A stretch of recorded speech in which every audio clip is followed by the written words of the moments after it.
si je suis là ce matin parmi vous et si j'ai tenu à y être, vous le savez, je suis socialiste, je suis élu avec Carole Delga à la région, vous connaissez les réserves qui ont pu être les miennes au départ sur la constitution de cette union.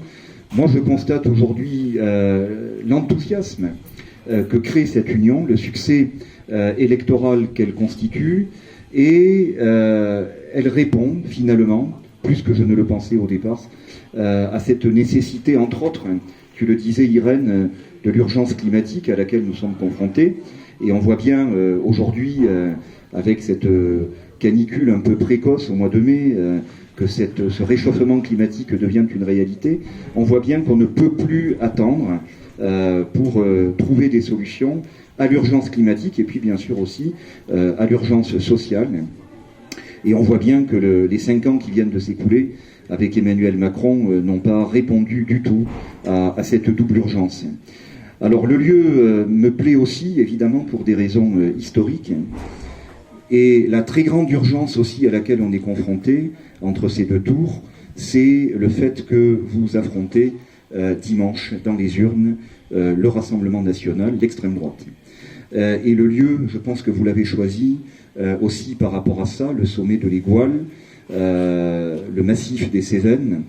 On est à quelques kilomètres à peine de la tombe d'André Chanson, sur laquelle il a fait graver au col de la Luzette ce mot résister en occitan qui signifie résister tout simplement, ce mot que Marie Durand avait gravé sur la margelle de la tour de Constance où elle était emprisonnée à cause de ses convictions religieuses protestantes au XVIIIe siècle.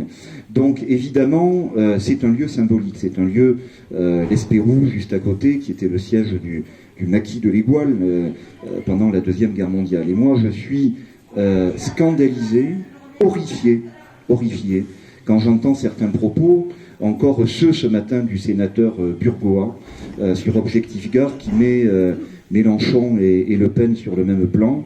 C'est ignoble.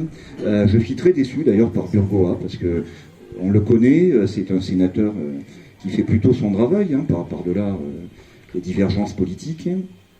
Mais cette caricature est insupportable. Elle est insupportable parce qu'elle risque d'avoir des conséquences concrètes dimanche dans les urnes et que, en plus, ce n'est pas la vérité. Ce n'est pas la vérité. Moi, je suis socialiste, je ne suis pas insoumis, donc Mélenchon, c'est pas forcément mon héros, mais on ne peut pas mettre, quand on regarde l'histoire de la France depuis 2 siècles, la gauche radicale sur le même plan que l'extrême droite.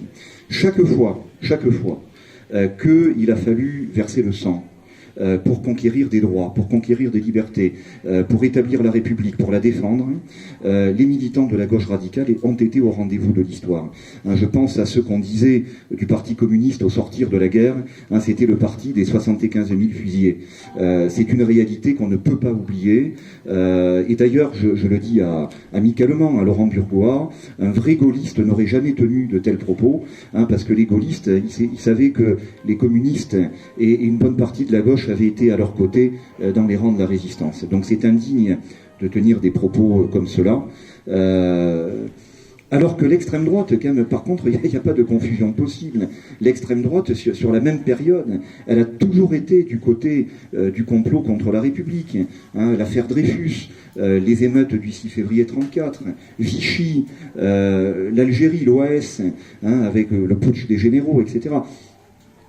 L'extrême droite, on la connaît, c'est la haine, c'est la discrimination, c'est le racisme, et depuis ses origines, c'est le refus de la République et de ses valeurs. Donc on ne peut pas mettre les deux sur le même plan, c'est une erreur tragique, et j'espère qu'elle n'aura pas trop de conséquences dans les urnes. Moi je suis venu ici pour dire le contraire, pour dire que ce n'est pas la même chose, et au-delà même de la gauche. Parce que déjà, quand on est un homme de gauche, il ne peut pas y avoir la moindre ambiguïté. Déjà, il ne devait pas, sur cette circonscription, y avoir la moindre ambiguïté au premier tour. Mais là, encore moins. Mais au-delà même de la gauche, si on est vraiment, sincèrement attaché aux valeurs de la République et à toute cette histoire qui vient de la Révolution française et des Lumières, on ne peut pas faire la moindre comparaison et laisser planer le moindre doute. Voilà. Donc, vous êtes assurés de mon total soutien, dans ce combat qui nous unit, à la fois pour le progrès social, pour l'écologie, pour l'urgence climatique, et contre la haine et les discours de guerre civile que porte avec lui depuis toujours le Front National, enfin le Rassemblement National et l'extrême droite. Donc je souhaite vivement votre succès. Ça serait pour moi une infinie tristesse si les Cévennes se retrouvaient dimanche soir avec un député RN. Nous devons toutes et tous nous mobiliser, aller à la rencontre de ceux qui veulent s'abstenir, au pire, ceux qui veulent voter pour le RN, pour éviter que nous en arrivions là. Voilà. Vous êtes, pour moi, et sans aucune ambiguïté, plus que jamais, les candidats de la République.